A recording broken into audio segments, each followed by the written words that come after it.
Jusqu'à 9h, Good Morning Business. 7h20 tout pile et nous recevons Gauthier Piquet, président. Mais nous sommes tout verts. Mais nous sommes tout verts, exactement. On va parler effectivement de la publicité qui a la mission de devenir verte. Effectivement, avec vous, Gauthier Piquet, donc président de Publicis Média, président de l'UDECAM, l'Union des entreprises de conseil et d'achat média. Merci d'être en direct ce matin avec nous. Point d'étape aujourd'hui à 11h avec la ministre Barbara Pompili pour parler du verdissement de la publicité suite à la loi Climat et Résilience.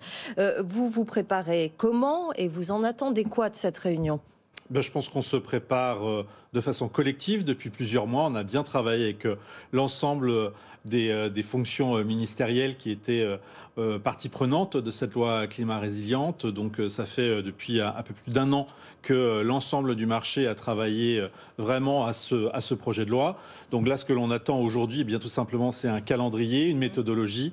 On sait que la ministre Pompili et l'ensemble de son cabinet ont travaillé dans cette optique. Et donc après, pour nous, l'objectif, c'est de mettre en place et de mettre surtout en avant tout ce que le marché, aussi bien le marché des annonceurs, le marché des agences et le marché des médias, ont fait cette dernière année et comment ils ont respecté leurs promesses et donc travailler des engagements concrets et je l'espère demain visibles pour le citoyen. Bon, on va se parler franchement quand même ce matin. Il y a beaucoup d'interdictions dans cette loi climat résilience, interdictions de certains secteurs, notamment ceux qui effectivement utilisent des énergies hydrocarbures, l'obligation d'afficher progressivement des logos sur l'étiquette climat, le bilan carbone, l'interdiction de compenser, en tout cas de se vanter de compenser ces émissions CO2, mais plutôt d'en faire moins des émissions CO2. Tout à l'heure, Nicolas Dos, il partait en claquant la porte en disant on va tuer l'économie avec toutes ces mesures. Vous êtes d'accord ou pas ?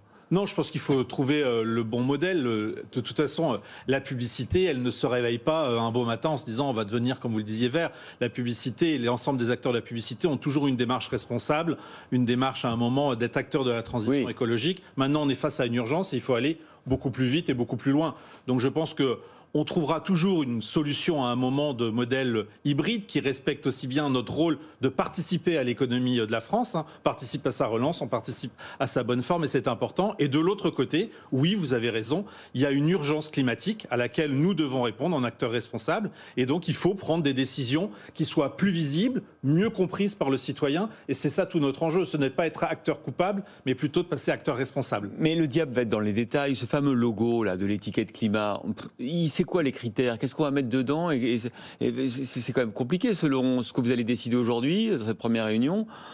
Ça va changer un peu le cours des choses. Ça va changer le cours des choses. Alors c'est ce que justement on va écouter la ministre et l'ensemble de son cabinet. Et puis on va voir comment le mettre en place. L'enjeu, vous avez raison, c'est que le citoyen en fait comprennent. Et oui, comprennent. Et c'est surtout ça qui est important. L'objectif, à un moment, c'est de faire que le consommateur, le citoyen, demain, il comprend ce qu'il consomme et est-ce que c'est bien ou pas bien pour la planète. Et quel est l'impact de son acte de consommation ? Exactement. Donc là, c'est là où tout notre enjeu est, mais ça ne va pas se résumer à cette empreinte environnementale, ce logo, mais aussi bien aller derrière sur le fond de nos campagnes. Donc travailler évidemment une nouvelle créativité, travailler aussi une nouvelle diffusion des campagnes. Donc en fait, c'est un second réveil qui est demandé aux acteurs, c'est d'être de toute façon plus engagés, plus responsables et définir quelle sera la meilleure publicité environnementale pour notre avenir et pour surtout les futures générations. Mais alors concrètement, sur quoi vous travaillez, vous, en tant que communicant, en tant que média, pour justement créer de nouvelles méthodes pour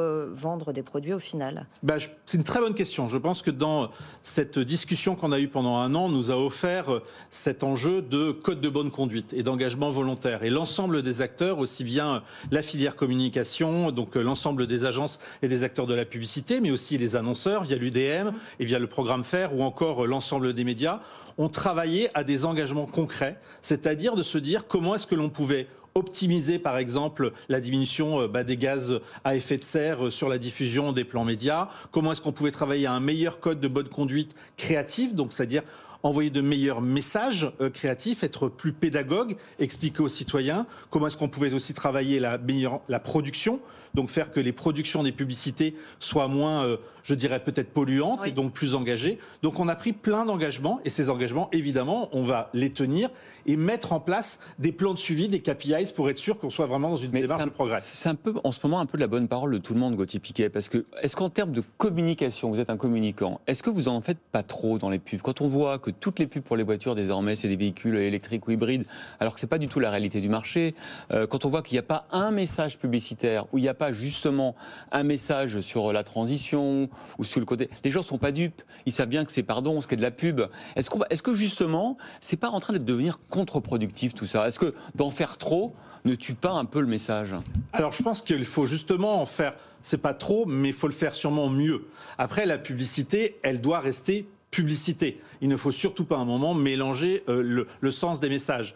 L'objectif de la publicité, c'est d'être en avance de phase et c'est tout simplement accentuer des tendances de marché. Pardon, mais quand tout le monde envoie le même message, je vous assure, toutes les pubs envoient le même message. Je trouve que du coup, il n'y a plus de message. Enfin, si vous ne faites pas dans votre pub du vert, de l'écologie, là, vous ne la faites pas votre pub. Alors du coup, nous, en tant que consommateurs, on voit 100 fois le même message dans la journée, on n'y croit plus. Alors j'espère en tout cas que les chiffres montrent qu'au contraire, les consommateurs croient dans la publicité. Ce qui est important, c'est que si tout le monde envoie le message... Ils n'achètent pas plus durable, les consommateurs. Ils achètent toujours des produits qui viennent de Chine. Ils achètent des produits moins chers. Les bobos, mais 90% des Français, vos messages publicitaires sur le développement durable, ils ne sont pas reçus parce qu'ils sont trop nombreux. D'où la nécessité d'une meilleure pédagogie. Vous avez raison, c'est le vrai enjeu de faire des publicités encore avec plus de sens, de faire des publicités encore plus clair et donc une nécessité d'une nouvelle créativité et puis sûrement de réguler différemment la publicité. Ouais. Donc c'est tout l'enjeu que l'on a. Et ça, c'est quelque chose de très positif, c'est-à-dire que l'ensemble des acteurs, aussi bien entreprises, aussi bien acteurs professionnels de communication, ont entendu ce message et sont volontaires.